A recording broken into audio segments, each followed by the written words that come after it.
പഹൽഗാം ഭീകരാക്രമണത്തിലെ കണ്ണീർ കാഴ്ചയായി ഹിമാൻഷി നർവാൾ. ആക്രമണത്തിൽ കൊല്ലപ്പെട്ട നാവിക ഉദ്യോഗസ്ഥൻ വിനയ് നർവാളിന്റെ ശവപേടകത്തിന് മുന്നിൽ നിന്ന് വിങ്ങിപ്പൊട്ടിക്കൊണ്ട് ഹിമാൻഷി ജയ് ഹിന്ദ് എന്ന് വിളിച്ചു. മധുവിധു ആഘോഷത്തിന് പഹൽഗാമിൽ എത്തിയപ്പോഴാണ് വിനയെ. ഹരിയാന സ്വദേശിയായ വിനയ് കൊച്ചി നേവൽ ബേസിലെ ലഫ്റ്റനന്റാണ്.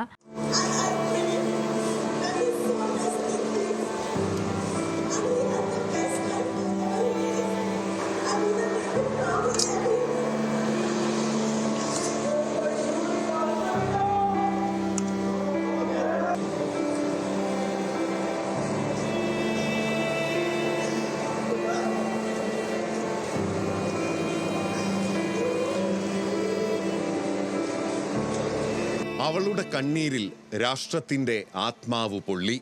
അവൾ പെഹൽഗാം ഭീകരാക്രമണത്തിന്റെ നോവു ചിത്രമായ ഹിമാൻഷി. നാവിക ഉദ്യോഗസ്ഥൻ വിനയ് നർവാളിന്റെ ശവപേടകത്തിന് മുന്നിൽ വിങ്ങിപ്പൊട്ടിക്കൊണ്ട് നവവധുവായ ഹിമാൻഷി ജയ് ഹിന്ദ് എന്ന് വിളിച്ചു.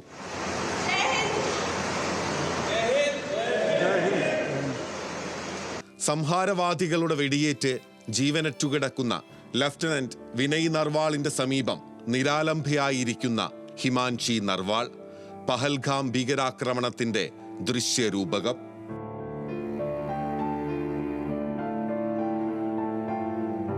ഈ ദുഃഖം കേരളത്തിൻ്റെതു കൂടിയാണ്. കാരണം 3 വർഷം മുമ്പ് നേവിയിൽ ലഫ്റ്റനന്റായി ജോലിയിൽ പ്രവേശിച്ച വിനയ് നർവാളിന് പോസ്റ്റിംഗ് കിട്ടിയത് കൊച്ചിയിലാണ്.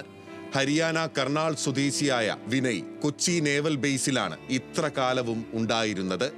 കല്യാണത്തിന് മുന്നോടിയായി കഴിഞ്ഞ മാസം 28-നാണ് വിനയ് അവധിയിൽ പ്രവേശിച്ചത്.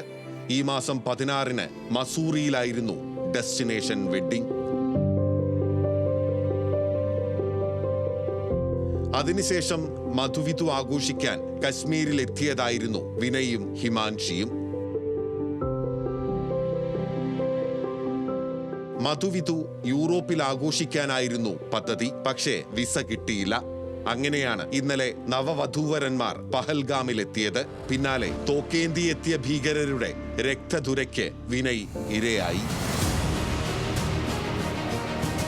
അടുത്ത മാസം 3-ന് കൊച്ചിയിൽ തിരികെ ജോലിയിൽ പ്രവേശിക്കാനായിരുന്നു പദ്ധതി.